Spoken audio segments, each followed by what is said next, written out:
Hello and welcome to the Today's Homeowner Weekly Podcast. We're here to help you with the challenges we all face as homeowners. I'm Danny Lipford. And I'm Joe Truini. And each week, Danny and I are here on the podcast to answer any and all home improvement questions. And we want to hear from you. Send us your questions or comments at todayshomeowner.com/podcast. Okay, Danny, let's get started. Today's Homeowner Podcast is brought to you by the Home Depot. How doers get more done.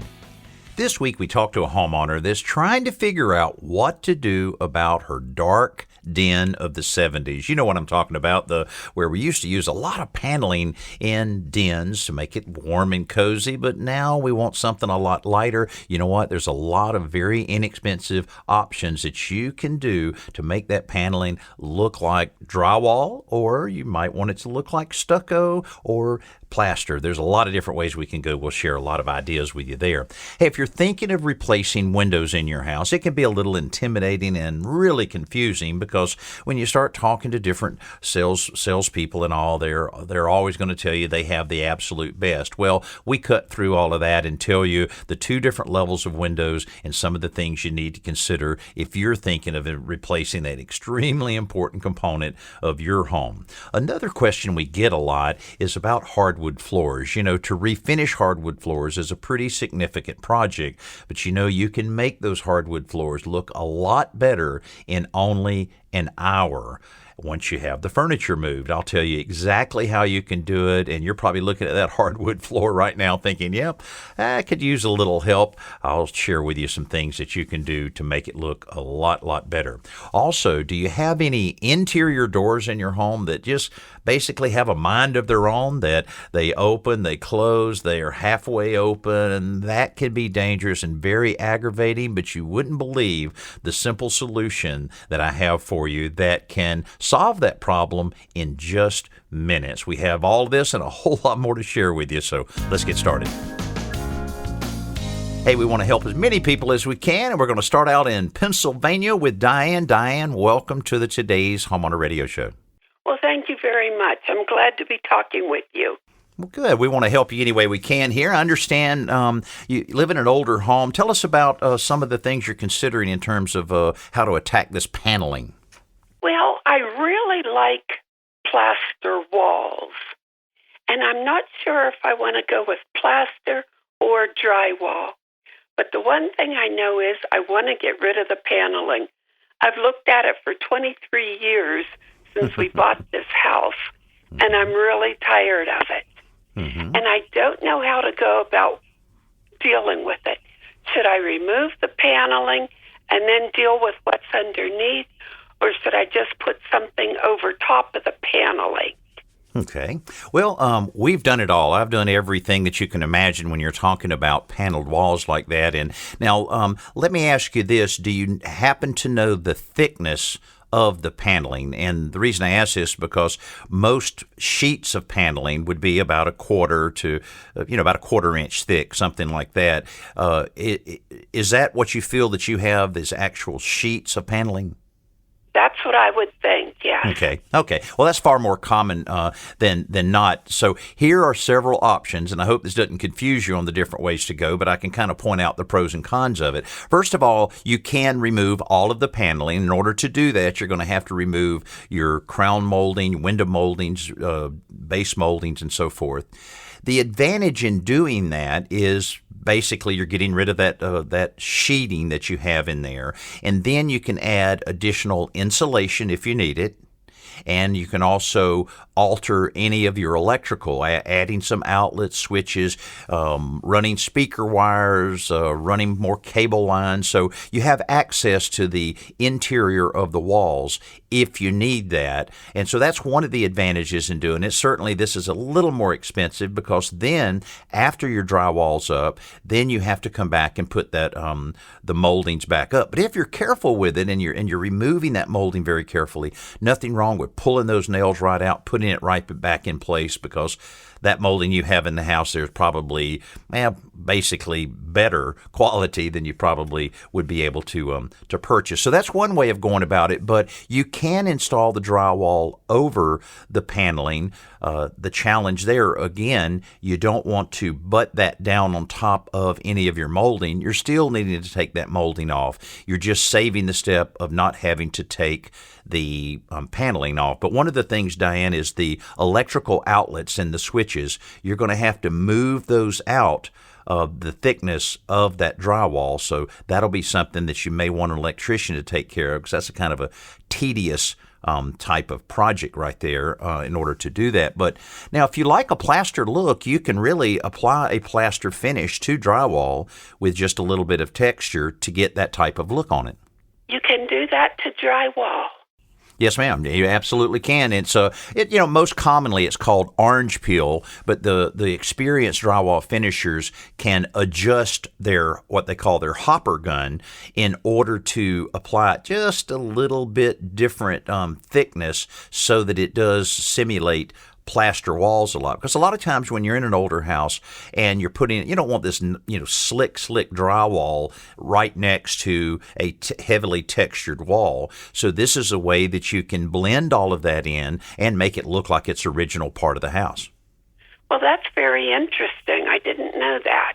Certainly, and guys are used to doing that. And, of course, so many times nowadays people want smooth walls, smooth ceilings, and things like that. But there's a lot of advantages to having just a little bit of texture on that wall. It'll cover up any little deficiency, and it looks great once it's all painted. I would still recommend on interior walls using an eggshell finish on it. That gives you a little bit of washability, but still is a great coating to put on the wall. Okay, I'll keep that in mind then. Okay, well, good. Sounds like you got a good project ahead of you. You just have to decide whether or not you want to, you might get someone to remove just a little bit of the paneling and look behind there, because it'll be a big advantage if you can add that extra insulation that you may not have in that wall. Uh-huh. Yes, one of the walls faces the weather side of the house. So extra insulation there would be a big help. Oh, absolutely. Yeah, that's well worth it to pull that paneling down. It's not that hard of a project. So, well, good, Diane. If we can help you any other way, let us know. And I think you're on the right track. And the thing about it is, after you have it all done and it's nice, solid walls there, your house is going to be more energy efficient. It's going to look more like 2020, and it definitely is going to have a brighter look than dark paneling. Okay, that sounds wonderful, Danny. Okay. Well, thanks so much for being a part of the show this week. Let us know if we can help you again. I will. Thank you very much. Absolutely. Have a great weekend. Now, that's we want to remind you now, we have answered this question many, many times. We've covered it on our television show. We've created a lot of videos that can help you. If you're facing the same thing Diane is facing with that, I always call it the dark den of the 70s. Well, there's a lot of other options. Actually, another way that you can do that as a kind of more immediate improvement is actually just to paint the paneling, and we have instructions step by step online to be able to tell you how to do that, because all it involves is a little deglossing, which can be done with a liquid sandpaper material, or you can use just some 200 grit sandpaper to lightly sand the surface, wipe it down, put a good bonding primer on the walls, and then you can come back with your favorite color right over it. And yes, you still have the vertical grooves in the paneling, so it's painted paneling. But the next step you can do is to actually prime it, then use drywall joint compound in a 6-inch drywall knife and go ahead and fill in every one of those grooves. Might take 2 coats because you're going to have a little bit of shrinkage there that'll require that second coat. Some light sanding, painting, and then it's going to be very hard for anyone to know that that's paneling versus drywall. That's another way that you can get that look without having to remove everything. But like we told Diane, if you have an opportunity to insulate and improve the efficiency of your home on any project that you might be doing, take advantage of it, because that'll pay you back those dividends every single time. Let's go to some emails here. This is from Allie from Brookhaven, Georgia writes, our 40-year-old brick home has several spots where the mortar has cracked and fallen out. I'd like to fix this without having to hire a brick mason. Is there an easy way to mix my own mortar and get it into those joints without making a big mess? Or should I just bite the bullet and spend the money on a mason? Hey, this is a great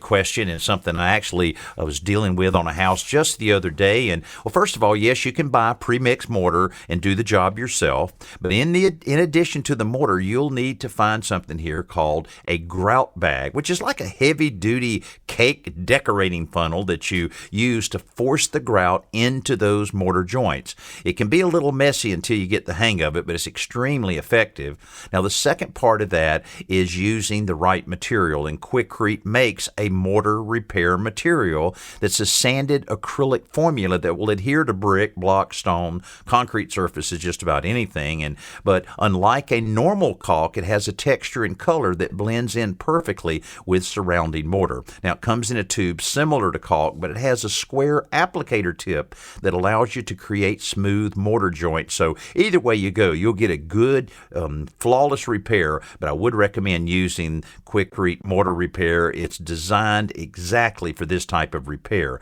and you can find out more information by going to Quikrete.com, and that's Quikrete.com. Right now, we're going to head right to Michigan, and we have Chip on the line talking about windows. Chip, welcome to the show. We have a mid-60s home with old traditional lateral sliding windows, and they're not very efficient, and the screens are getting real bad, and we're supposed to repairing the screens. We're thinking about getting some new windows. We were considering maybe starting with Pella because that's, from what I understand, kind of the top of the pile in terms of quality. But we're wondering if you have any recommendations. Well, certainly do. I can kind of take you through a kind of a quick window clinic here. Pella windows certainly are one of the best. They're, as you said, top of the heap there, and they have the ability to be retrofit very easily. Now, what that means is you're going to have that measurement of that opening very accurately, because they will make the window to fit that opening. Now, along with that, Andersen is also a very good window in that regards. And what I put in my house is Jeld-Wen windows. They've been around a long time, and I love them. I mean, they're great. But you can't go wrong with any of those top brands like that. But some are better than others in terms of the availability for retrofit situations. So now Andersen has a program called Renewal by Andersen, which they will come out, measure, and give you a price and everything. So that would be one way to go. Now, most of the windows you're looking at there, Chip, will be wood windows with aluminum cladding on the outside. That's one of the highest quality windows that you'll be able to get. They also have some windows that are actually made from fiberglass. That's getting to be more and more popular for the obvious reasons. You don't have any water damage ever on those, and you can paint or stain those. So several options of those. You can't go wrong with any of those upper tier brands. But now a lot of people are considering, and probably the most popular window is a vinyl replacement window. And you see those advertised all over the place with different companies like Window World and Champion Windows and all of those. And back years ago, before the 08, 09 and 2010, where the economy started faltering a little bit, there were a lot of small regional companies making vinyl windows. They would buy all of the equipment. They would make all of these. Not all of those were real good, and most of those didn't make it through the economic downturn. So the bigger, stronger companies made it, and a lot of those, the vinyl windows, are actually reinforced with steel inside the extrusion. So that's what you want. You want a reinforced vinyl window if you go that route. So don't just discount those as cheap, inexpensive windows, because some of those really have a lot of features that you'll want, including argon gas that's injected between the two panes of glass that really help on the energy efficiency of it. And that all of those things are considerations. Of course, the main thing you want is maintenance-free and energy efficiency. So I would, if you're wanting to spend a little extra money, Those main brands certainly will do it, but if you want to stay a little more reasonable on the cost, vinyl replacement windows are a very viable way of getting that energy efficiency. Because if you think about it, you look at all the windows in your house, it's a pretty darn important part of your home because that's what's going to keep you more comfortable and keep your energy bill down more than ever. If you'd like to send us an email, you can do so anytime just by going to todayshomeowner.com/ask. This came in from Iowa, and Mark asked, we have hardwood floors throughout our house that are a little dirty and scratched, but otherwise in pretty decent shape. However, the original top coat finish is worn in spots, especially near doorways and in the hallway. Is there any way to refinish the floors without sanding them down to bare wood?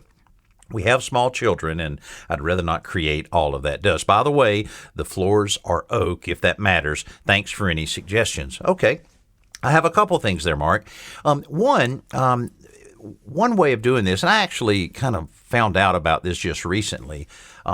They call it screening a floor. Now, experienced floor refinishers will actually put something on their sander that looks a little bit like a window screen. And they lightly go over the floor. It has a little bit of dust there. And, of course, the biggest worry, you got to move furniture and so forth. But it just lightly screens the top of the hardwood floor. Then they clean it up really well, and they apply 2 coats of polyurethane or floor urethane, and it really does make a big difference. It's not as good as sanding that's going to get rid of all of the imperfections, but minor scratches and a lot of imperfections, it will take care of that. That's one way to go. Another way to go that I would suggest you try first is with a hardwood floor revitalizer. Now, this is something I'm about to do to my house that I'm selling because I got the exact same thing you just described here. It's in great shape. It's just got a few little scratches and a few little wear marks.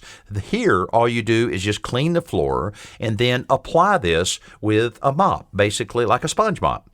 You apply just 1 coat.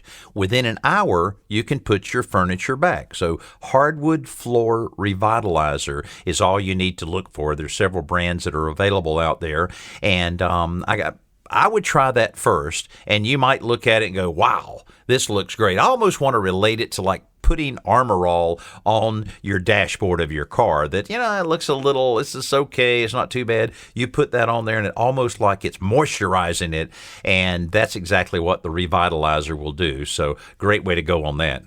Yeah, I used Rejuvenate on my floors. That's the same kind of thing you're talking about, right? It's exactly right. And that's what I just bought some of that for my floors. Mm-hmm. It is amazing. Mm-hmm. Yeah, can't wait to finish the entire house. See, I told you he was a active home improver, just like everybody here listening to the Today's Homeowner Radio Show.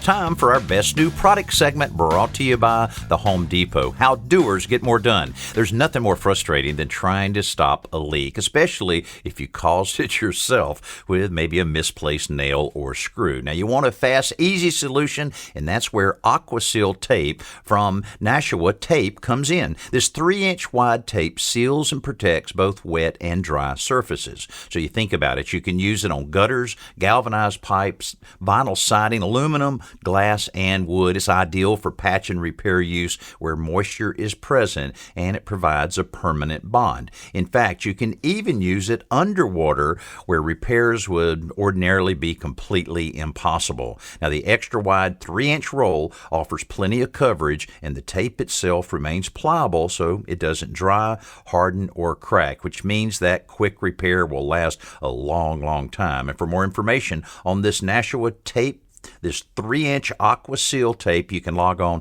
to HomeDepot.com. I can think of a situation right now where I have a large garbage can that somehow has gotten abused, and it's got a big crack right on the side of it, and so it requires to be fairly strong. I can certainly see where that would work out very well. So you can check it out by going to HomeDepot.com, and again, that's Aqua-Seal tape.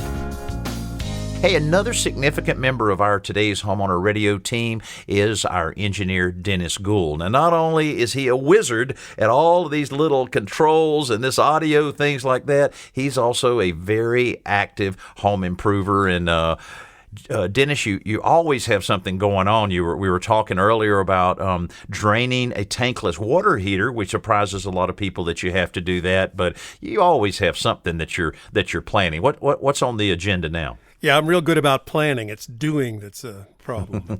Next on my list is something I've been putting off for more than a year. Yeah. Replacing 150 fence boards on the south side of my backyard. Oh, yeah. All of them are rotting. They were attached, touching the ground. It's been about 10 years, but now they just look horrible. So besides attaching my new boards 2.5 inches above the ground, this is my plan. I want to stain and seal every surface, every edge of these boards before I hang them. I'll do 20 at a time, and while they're drying, I'll take down 20 rotten boards, and clean, stain, and seal the existing posts and cross members, replace any bad wood, and then attach my 20 new boards. But here's where I need your advice. I wonder if I can find untreated fence boards that I don't have to wait for them to dry out, and I can go ahead and move the operation along without waiting to stain and seal.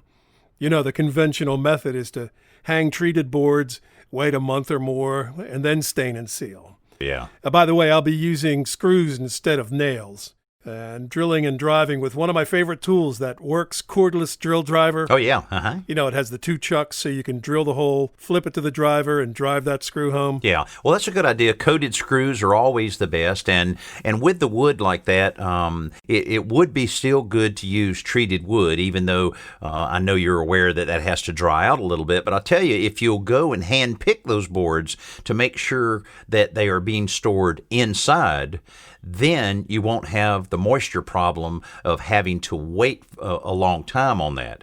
And I'll tell you another thing, if you have a place there at your house that since you're only doing a few boards at a time, put a fan on it. And just a fan, it'll take almost no electricity, will dry that moisture out of there and make it absorbent so that it'll really accept that stain. And of course, semi-transparent stain is what you need to use on that. But that sounds great, and be able to do that and then put the finish on it, that'll eliminate that shrinkage that makes a fence just not look right.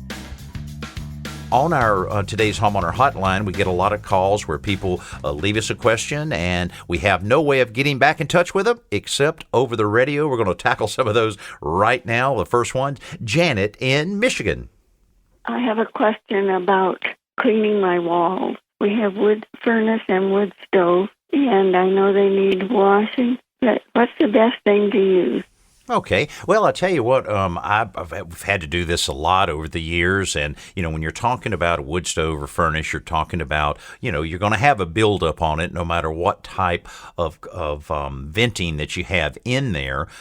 Certainly you want to minimize any smoke inside there to minimize the buildup. But the thing that you don't want to use, what a lot of people will try to use on a let's say a traditional drywall wall, is a degreaser. Degreaser is not good. Now, you can use that on wood. You can use it on your cabinets, but you don't want to use it on your walls. And to tell you the truth, the best thing to use is just dishwashing liquid. You can just mix it in with some hot water. And here's something that I would do, Janet. I would go and buy a really big sponge mop.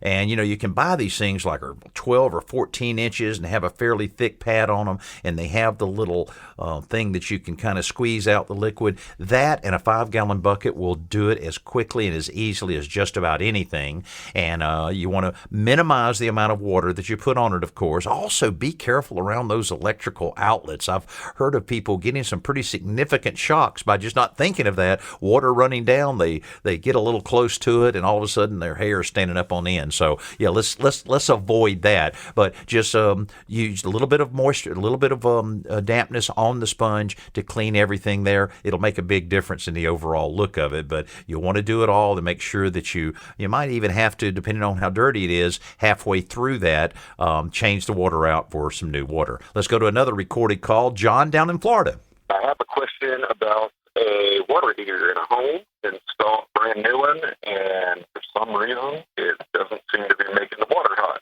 I was wondering if you could give me some tips on that. Okay. Well, John, the first thing I would check on is what the temperature is set at. Now, I don't know if you're talking about a tanked traditional tanked water heater or a tankless one. Either way, they have a thermostat on there that's setting the hot water that's coming out of that. So I would go there. Now, a lot of times years ago, they would preset that at around 130 degrees.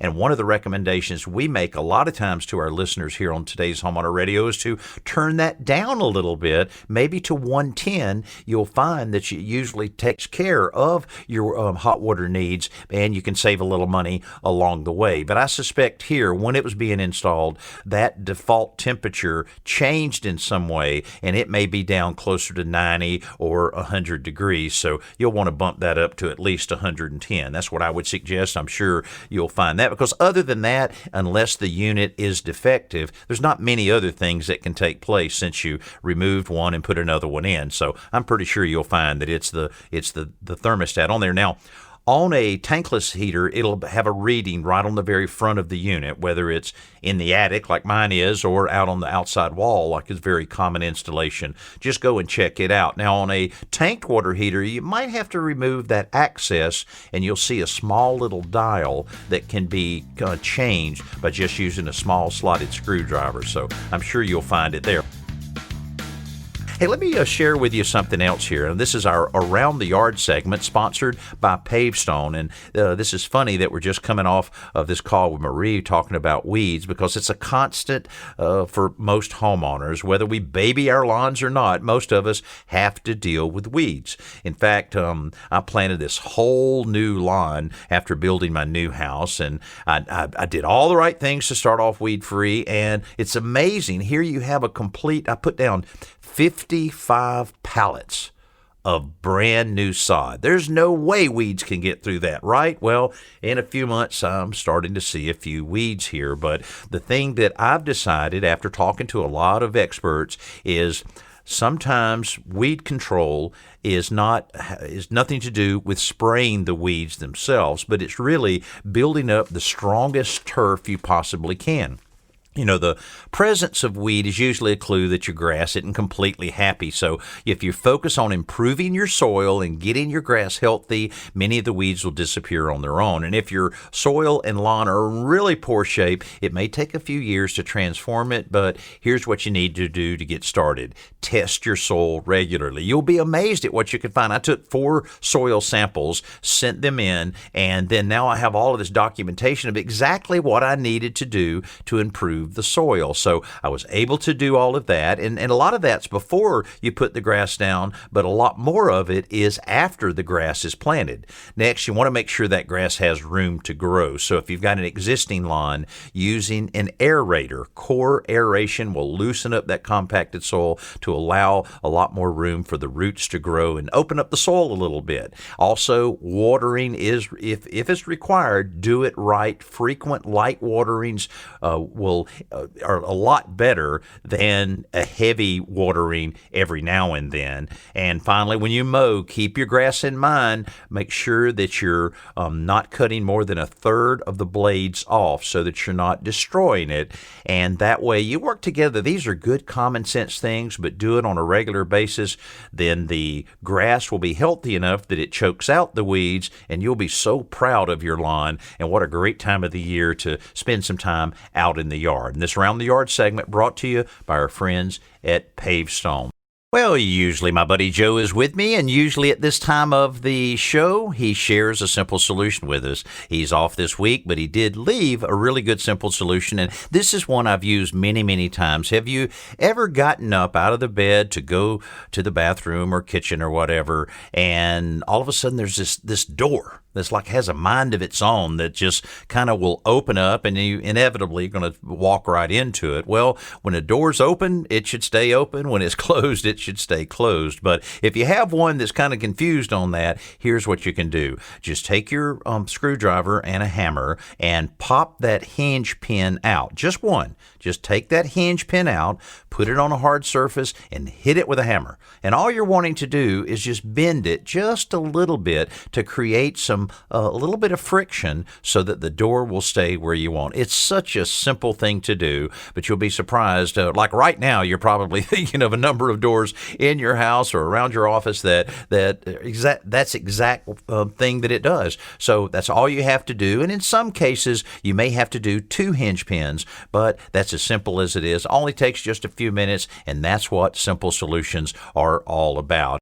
Now it's time for our podcast question of the week, and we would love for you to send a question to us. All you have to do is go to todayshomeowner.com/podcast. This is from Kimberly in Arkansas. I have a large front porch, and it is a concrete slab. It has a very large crack running right down the middle, and on one end, it has really sunk down about 5 inches. So when it rains, I have a pond I have to walk through. How can this be fixed, or can it?